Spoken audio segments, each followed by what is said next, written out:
Welcome to Write Now Workshop Podcast, where you can write a book and change the world. I'm your host, Kitty Bucholtz, and this is episode 68, Plot Gardening, an interview with Chris Fox, coming to you on Thursday, May 24th, 2018. Chris is a great author, and I have to say, I only know him as a nonfiction author, but he's one of those great, wonderful sharing people who have figured out how to make an excellent living doing independent publishing or self-publishing.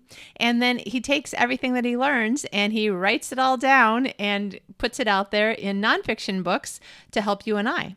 So Chris is going to be here talking about his newest book, Plot Gardening, which sounds, just awesome from the title of it, especially because it's spring where I am right now and I'm recording this interview.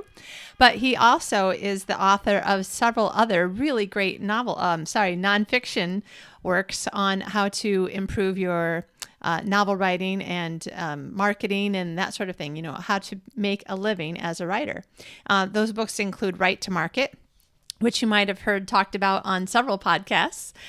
There are a lot of people who love to talk about what they love about it and what they hate about it, which has actually made the book pretty popular and the topic pretty popular. 5,000 words per hour, which sounds ridiculous, which is why people are like, wait, what's that about? So that is a great book. It talks some about dictation and just how to get your brain to work faster, that sort of thing. Relaunch your novel, so many more. There are so many great nonfiction works by him. And if you haven't read any of them, then start with one that seems most interesting to you at the moment for the place that you're at in the moment. And I really suggest that you look into them. They're in Kindle and I think paperback for all of them. Chris will tell us more, but in the meantime, let's get right into the interview. You're going to love this interview. Chris is a great, fun guy, and he's got tons of information to share. Today's guest is Chris Fox. Chris is the author of Write to Market, 5,000 words per hour, and his latest favorite series, the Magitech Chronicles. Chris has been a full-time indie author since 2016 and spends his free time hiking and making stuff up. Welcome, Chris. Hey, thanks for having me, Kitty. Oh, thanks so much for being on. I've sort of known you online for a year or more, and I'm super excited to have you on the show because I own all but one of your books so far, and it's only because I was moving at the time that you put out your, not last book, but second to last book. So I'm a huge fan. I'm excited that you're here. Well, thank you. Yeah, I'm kind of an open book, so I'd love to talk about any of the books that you're interested in. Sweet. Well, we may just have to have you on many more times then, because I think that Plot Gardening is book 7 in your Write Faster, Write Smarter series. Is that right? Oh my God, I can't believe I'm up to 7 books. Yeah, it is. The magic number. Well, listen, why don't we give listeners just a little bit of background about why you started writing nonfiction books and how you came up with this series, kind of the way that it grew, because you're actually a novelist at heart, right? Oh yeah, absolutely. That's where most of the money comes from, is novels. I've got 7 nonfiction books, but I have something like 21 fiction books. So it's definitely skewed a lot more towards fiction. Nice. Excellent. So how did you get started with, you mentioned it a little bit in some of your intros, but some people may not have read any of your books yet, so they haven't read the intro on who you are and how you got started. How did that first book come about? When I got into this whole author game, one of the things that I most loved is that we are a very giving community, and we were all kind of pooling our knowledge. Like, how do we do this? How do we find cover designers? How do we find the various pieces and editors and things that we need to get books out there that people are going to want to read? And I realized that my background in data science and in computer science kind of put me in a unique position to teach people sort of how my productivity was working. At that time, I was taking the bus every morning into San Francisco, and I worked as the sole software engineer at a startup. And so, I had to be really scrappy and I had to get creative. And I applied that methodology to writing. So every morning on the bus, as I bounced my way into town, I would write my 5,000 words and I'd track it very closely. When was I writing faster? What were the circumstances? I was always studying this data, and I started sharing it with authors. And what a lot of people started telling me is the concept of a writing sprint was really interesting to them and was helping them write faster. Maybe I should write a book. And so I said, okay, sure, why not? So I put together an app, which has since been pulled from the App Store due to lack of updates. But right around that same time, I also made myself that book. I wrote the book and I put it out there, and I started telling people, okay, this is how I'm doing it. And I was really, really surprised how many people embrace the 5,000 words per hour methodology, how many people are now doing writing sprints, and how wide it's spread. I'm now hearing it, from many, many other sources. And it's really cool to kind of see it become, almost colloquial wisdom at this point, which I Right. find really gratifying. Yeah. I'm sure there's a lot of people who have no idea that the person who started their sprint group and the person who started the sprint group that person was somebody who, 3 reader generations back read your book and was like, this is a great idea. We should start it. Yeah, and even me. I mean, the idea didn't, I think, originate with me. I called it a sprint, but the Pomodoro method has been around for some time, and I've seen a lot of people use that. And I think Yeah. software, stole that from somewhere. So I'm just really applying other principles that came before me. Yeah. I have to say I love that method. It certainly has worked for me in my brain as well.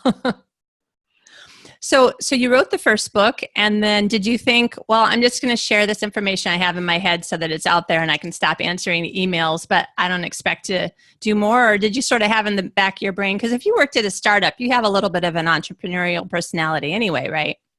Yeah, I was just trying to see, can you make money selling nonfiction? So when I put out 5,000 words per hour, I already had 2 novels out, and there was a third one on the way, and I was making pretty good money. And I didn't really know what to expect. And what I learned is that nonfiction is a completely different animal. When you put out a novel, we're all about, how big is your launch and how many copies do you sell right away? And, is it breaking the top 100 on Amazon? And, that stuff's so important and so vital to your career. But with nonfiction, you tend to sell some copies every single day. It's a lot more word of mouth, and it's a lot more long term, I guess. 5,000 words per hour has never been in Kindle Unlimited, and it still sells 10 to 15 copies every day, and it has pretty much every day since I released it. That's never slowed down. That's never changed. There are small spikes upward and downward, but nonfiction is much more consistent, and I find that fascinating. But really, I didn't do it necessarily to make money. It's a part of my income, but it's actually a comparatively small part. It's less than 20% of my earnings is nonfiction. But you know what? I'll take it. Yeah, that's right. So has it turned into something that for some people, nonfiction is just a way to stop answering 100 emails a day? Is it something that you found that you're like, you know what, I like this. People are asking me for help. I'm apparently helping people. I'm just going to keep going. Yeah, I found that I enjoyed the teaching part of it. So somebody would read the book and a light bulb would come on and they'd say, this helped me. And now I'm publishing my first book. Thank you. And that was really gratifying. And I started getting a bunch of questions about other topics. So I decided, as I learn new stuff in the publishing industry, I'm just going to write a book and share it. And that's what I've been doing ever since. And that's what's gotten us up to 7 books. And I've got 8, 9, and 10 on the way. You already have the ideas for them. I do. Mm-hmm. Nice. Excellent. Well, when you were talking about the work that you do on buses, I also was on a bus today reading your book, Plot Gardening. So I thought it was interesting, actually, when I first got, because I'm on your email list. So when I first got the email that your new book was coming out, and I remember thinking to myself, Plot, oh, I don't know that he's put out a craft book yet. And then in the intro, you're like, yeah, I don't know why I haven't put out a craft book yet, but this is the first one, right?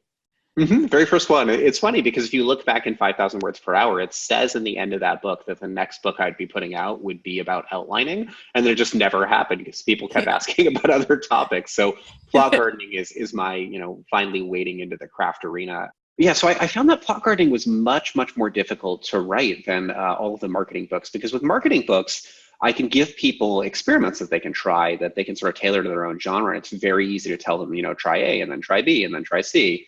But with something creative like plot gardening, when you're actually trying to develop a story, there's so much artistry involved that capturing that in a way that people could replicate, I found to be really challenging. So it was a lot harder to do plot gardening than any of the other books.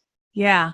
Well, and also the way that you were describing it in the beginning of the book about how you were doing the research for yourself in order to become a better storyteller yourself, it sounded to me like it must have been probably a couple hundred hours of research. If you read all of the best books and were watching all the videos and rewatching and rereading things that you'd already read, I was thinking to myself, my gosh, you really did a deep dive into storytelling, the craft of storytelling.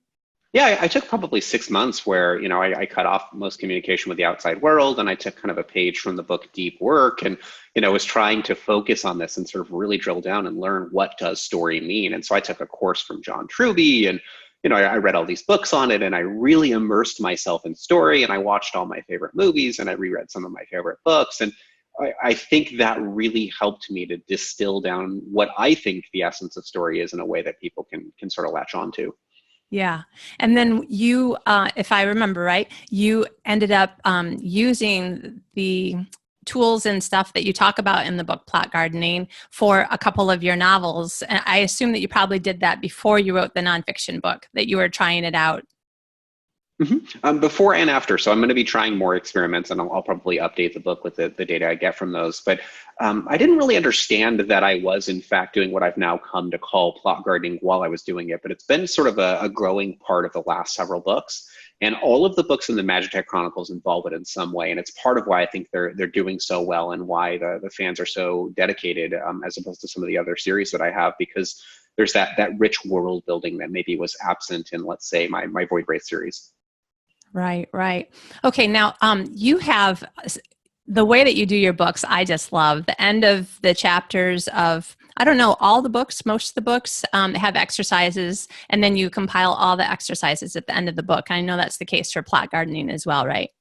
Right. They all include the exercises. And the reason for this is, I looked at a lot of other nonfiction books, and I don't feel like they solve my problem. So I would read a book and there'd be some interesting information that would get me thinking differently. But then I would go back to my day-to-day regimen with no takeaway that I could use. And I realized that the way to do that is to give people a homework assignment at every sub-step along the way. So if I'm solving a specific problem, like teaching you to write to market or teaching you to write faster, I'm going to give you 10 or 15 steps, but you're going to have to do the work at the end of every chapter. And if you do that work, you come out of it knowing a lot more than you do. But what I found, interestingly, is the people who don't do the work say that the books are too short, they're too light, and they don't have enough information. Well, that kind of explains what they were doing, doesn't it? Uh-huh. Yeah. And I have to say, I've found some notebooks of I'm a notebook collector, like so many other people, an office supply geek. And at the other day, it literally was the other day, I was packing to move to Sweden and trying to decide, what did I need over the next few months and what was just going to have to wait. And I'm like, oh, wait, here's my notebook that has some of my notes from some of the exercises from one of your books. I'm like, yeah, I need to take that with me. I can't even remember which one, since I own all but one of the books. So all right. So the beginning of this interview, I think, is going to be helpful and interesting for people who are writing or are interested in writing a nonfiction book, because we talked a lot about how you approached the writing of this book and the series. So let's talk a little bit about the actual topic of this book for the novelists out there and the short story writers and whoever else is writing fiction. I know that there is far too much for you to be able to distill into an interview, and I wouldn't want anybody to think that you and I are going to cover everything that's in the book and they don't need it, because what they really need is to do the exercises in the book. Even what I was reading on the bus today, I was like, oh man, why don't I have my iPad so that I can try a couple of these things? And I'm speaking from someone who was like, oh yeah, I'm going to interview them, but I have 8 titles out. I've been teaching writing for a long time. I don't really need another book on plot. But I'm like, oh, I really like the way that you think about things just a little bit differently. It's taking my, like you're saying, it's taking my brain into place. It's a little bit different, and it just kind of cracks open a little bit more creative thought. So let's kind of go into what is it that you are trying to accomplish, from the perspective of a novelist. I want people to be able to approach their novel like it is, an art-based project where you're sort of taking the time to do all of your world building, and it isn't all about this outline that you need to create. We're very polarized, I think, as writers. A lot of people consider themselves to be pantsers. They write by the seat of their pants. And then the rest of us are plotters or outliners. And I feel like both approaches have some merit to them. If you're just free-form writing, you're going to come up with some really neat stuff. And if you are outlining meticulously, you're going to have to cut a lot less stuff when you actually write your book. But I feel like the best stories maybe involve parts of each. And so plot gardening is my attempt to show people, here's how you do it creatively. Here's how you start, sort of fertilizing your little garden and getting all your ideas growing. And then only after that's been happening for a while do you actually start working on an outline. So it's sort of my attempt to hybridize the process and use that creativity that is so vital to success, but also give you a system you can follow so you have a story that makes sense.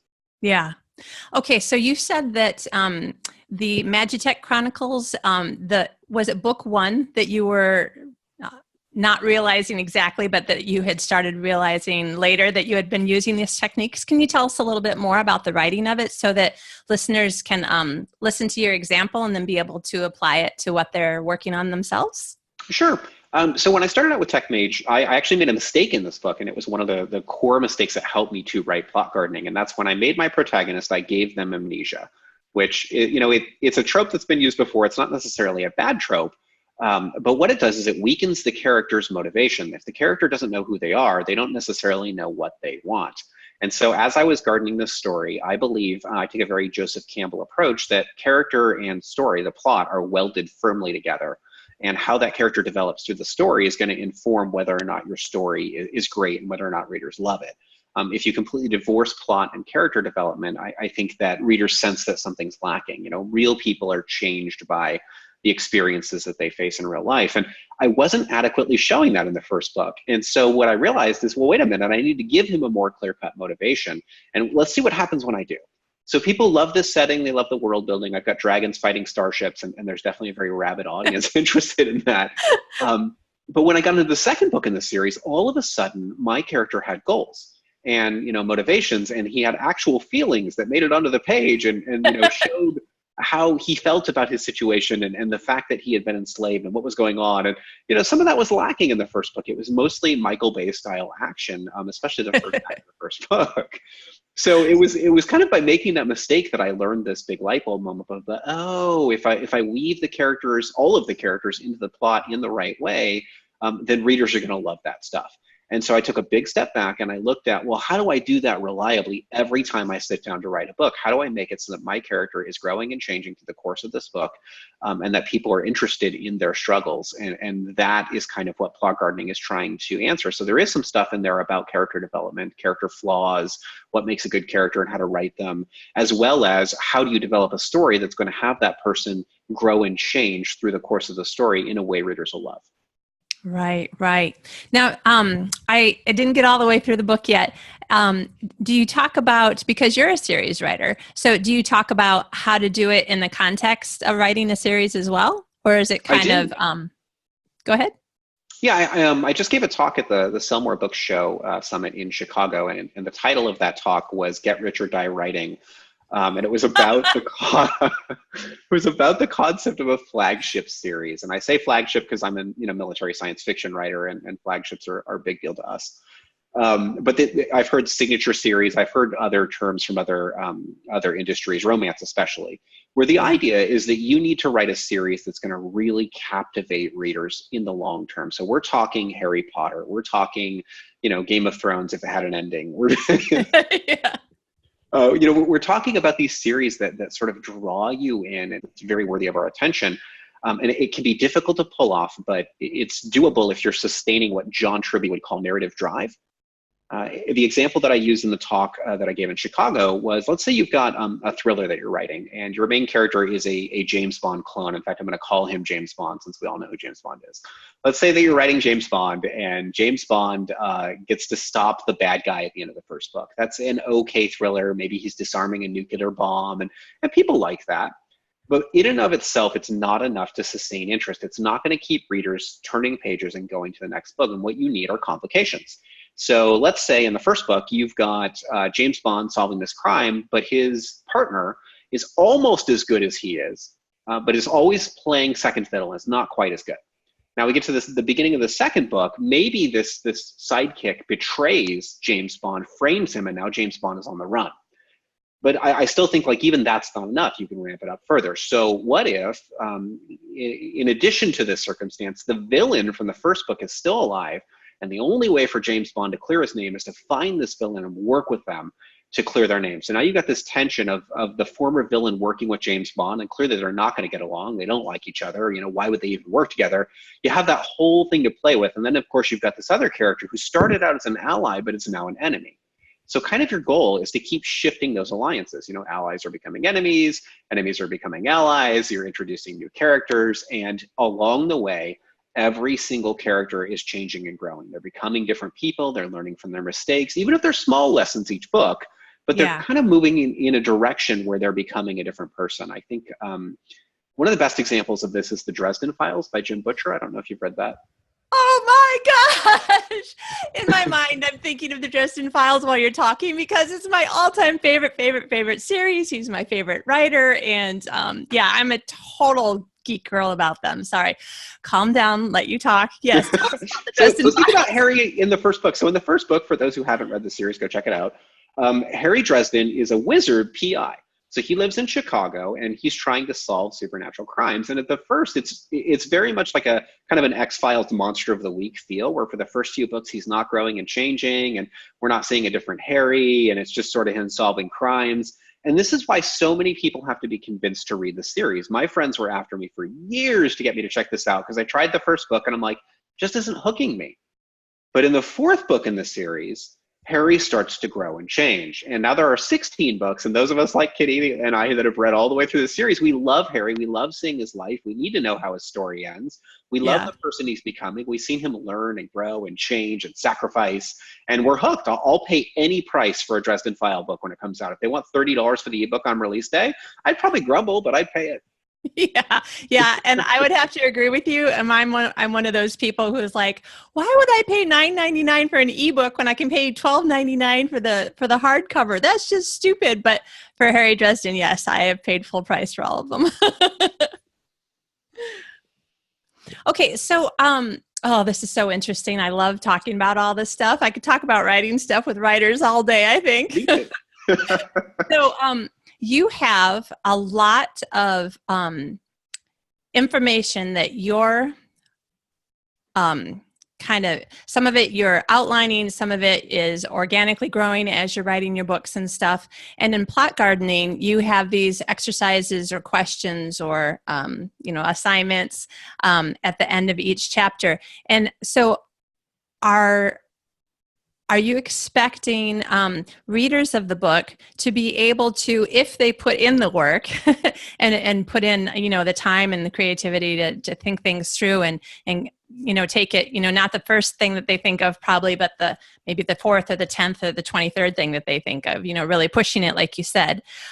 So do you feel like the questions and the exercises and stuff in this book would help someone who is struggling to come up with that really good first book in a series or to improve a series? I mean, maybe it sounds a little arrogant, but yes. Well, I do think I kind of expect you that you say yes, because you're explaining how you came up with all of these ideas and your James Bond example and that sort of thing. And so it sounds like this is the kind of book, I guess I am it's a leading question. I would be a terrible attorney, but it sounds like listeners would probably find that this book is a great starter book, even though it's book 7 in your nonfiction series. If they are new or if they're determined, I need to find that series that defines me as a writer and that sets me apart as a writer. And like, I'm one of those people who I just have a really high bar that I set for myself, and I still haven't actually reached my own bar yet. So I'm always thinking of how can I make this like it's good. I'm getting good at reviews, but I want to write great books. Like, how can I push myself to write great books? And it sounds like this idea of asking yourself questions and going through exercises. Tell us a little bit, because I just love the way that you start out the beginning of the book. Tell us a little bit about how you explain how the beginning stage of thinking through all the creative bits is like a garden and planting a garden to some degree. Sure. So the analogy that I use is imagine you've got a planter box in your backyard and you're going to do your novel in this planter box. I start out with something called the layer system, which is designed to add a metaphorical layer of soil to the bottom of this. And really what you're doing is just defining the big picture pieces. Who kind of is my protagonist? Who is my antagonist? What is this setting like? And am I writing in military science fiction, or am I writing a romance that's set in South Africa? You're just picking some of those things, and because the simple act of doing that is going to get your subconscious working. You're going to start thinking about things. You're going to maybe be watching a documentary or a show on Netflix, and all of a sudden the light bulb's going to come on in your head. You're like, oh, I can add a character like this. And so you can rush over to your Scrivener document, your garden, and you're going to add in another handful of soil. So I liken characters to seeds, and your world building is the soil. So you're building this rich world, and then you're putting the seeds, the characters in it, and you're starting to think about how would each of these characters act, behave, and what is their motivation. And so they start to grow like plants would, but your outline is the pole that you stick in, the guide pole you stick in the soil that this sort of determines what direction those characters grow. So you can't completely control them. They're going to go in their own directions sometimes, but you can provide them a guide. And in some ways you want to slow their development and their growth and force them to go a certain way. And then others, maybe you want to give them free rein and let that plant do what it's going to do. And the book is designed, I guess, kind of to show both routes. Excellent. So even if somebody was like, no, I really am a plotter, or no, I'm really a pantser, I think personally, reading as much of your book as I have so far, that honestly, if somebody really wants to just have a method to really push themselves, this book, your book, Plot Gardening, really can work for really any kind of novelist. The number one takeaway for both groups so far, if you are a plotter and you're reading the book, you're like, oh, I've read all this hero's journey stuff. I know about story structure. And so they usually roll their eyes. But what they come away with is the world building and the idea that they can do some discovery writing early on in the process before they've really even plotted out their entire book, just to learn who these people are. And then on the flip side, the other group who wants that unfettered creativity is realizing that they can still have that, but an understanding of story structure is allowing them to tell a good story. So maybe they're not consciously saying, okay, this is the first gateway, or, this is my meet the goddess. But in the back of their mind, they're like, I know that a story should sort of flow this direction. And so as they're writing, they're kind of unconsciously doing that. Yeah. Now, another thing that you might be the first person that I've noticed to actually put this in print in this century for sure. Your book, Plot Gardening, was the first time that I have read since I read some autobiographical work from, who am I trying to think of? Like Charles Dickens and Mark Twain and the old favorites about how you can be working on different plots. I mean that in the gardening sense, in your plot garden. So you were talking about how you will be putting down ideas for whichever book is on your mind at the moment while you're driving or brushing your teeth or whatever, and you have an idea for this book that you're going to write, might not be the one that you're working on right this second. And then you're just going ahead and putting all these seeds in the different book gardens. Did I understand that correctly? Absolutely. I've got a video series called Plot Gardening, How to Plot a Novel from Scratch. And that's what it does. It walks through this process. And I mentioned in those videos and in the book as well that this book I'm working on is called The Dark Lord Bert. And I haven't actually sat down to write any of it yet. But what I'm doing is plotting it. And so I have this Scrivener document, and every once in a while I'll see something that'll trigger a thought in my mind, and I'll add it to it. Consciously, as I'm working at the gym or walking to a different location, is sort of processing that and allowing it to grow. And I'm doing that with multiple books at once. So as of today, I've got 4 books that I'm working on. 2 of them very seriously, and 2 of them are just sort of in the background. Now, I know for some people that will freak them out. Don't worry, you don't have to do that. You can work on one book at a time. But I have to say that I am one of those people who not only do I actually have 3 unfinished series that I'm working on, I've got 1 book in this one and 2 books in that one, and it's kind of ridiculous. And then of course I ask my readers, well, which one series do you want me to focus on? And it was almost a 1/3, 1/3, 1/3 split. Oh, thanks for being helpful.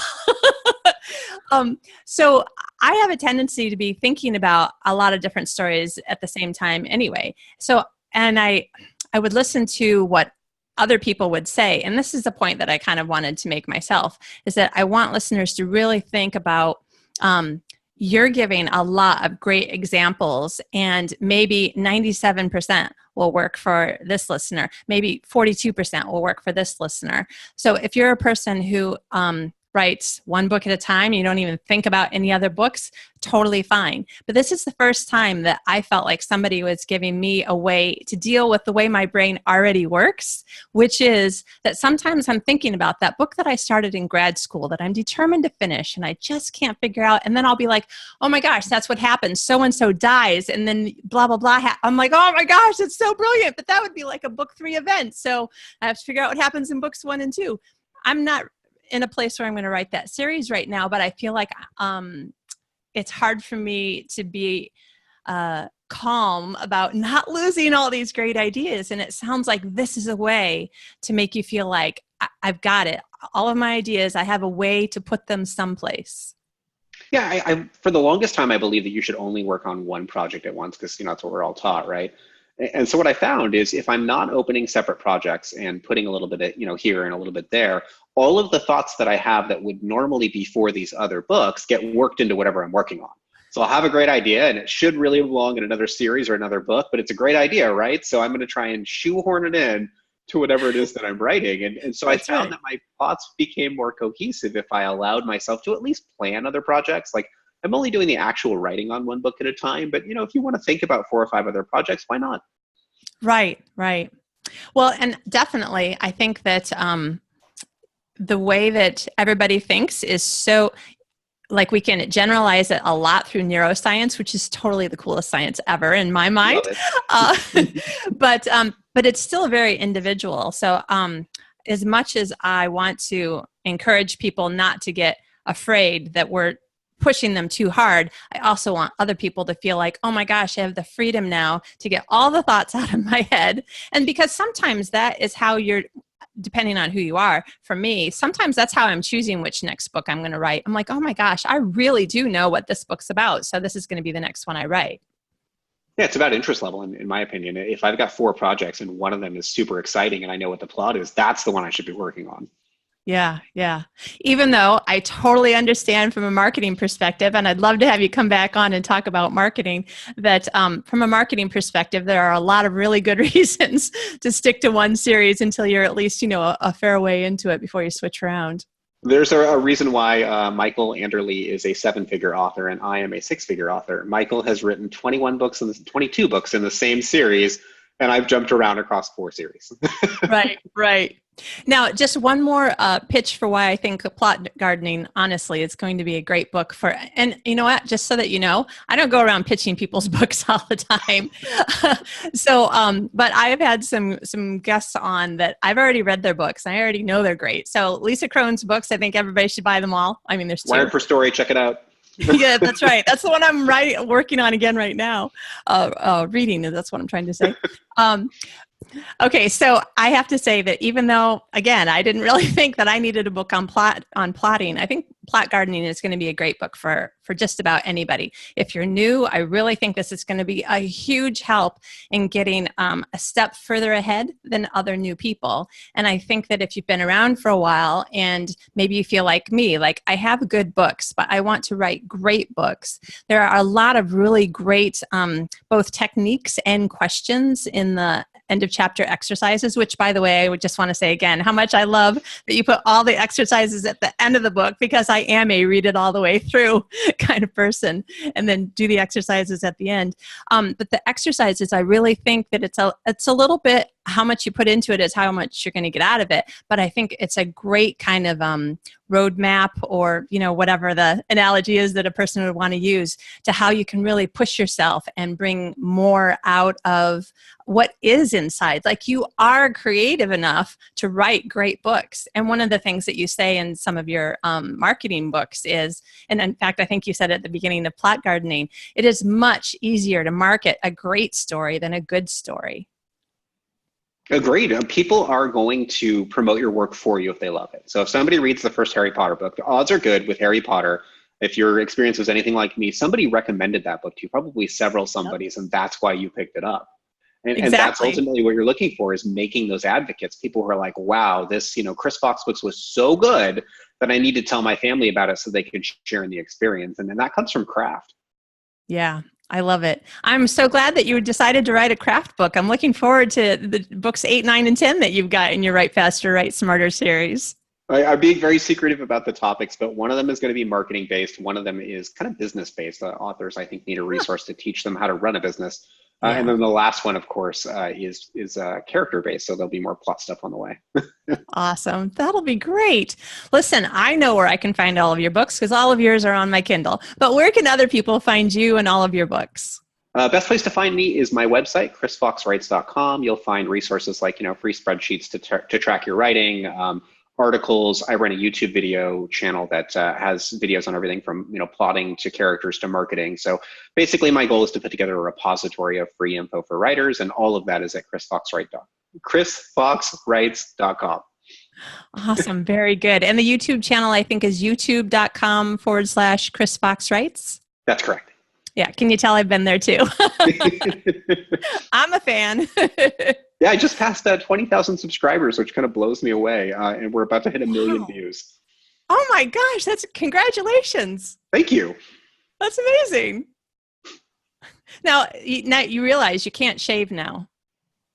No, I will always have to have the beard. That's become part of the look. But more importantly, my wife likes it. So. Oh, there you go. Yeah. When Mark Dawson was talking about his beard, I was like, this looks so weird to me to see him with a beard. And he was like, yep, my wife likes it, so it's staying. I'm like, well, there you go. Yeah, we're used to seeing him baby-faced. Yeah, exactly. Listen, thank you so much. This has been great. And I hope that we can make time to bring you back on and talk more about marketing, because that's one of the things that you're known for, marketing and or writing fast. Those are some big topics for you.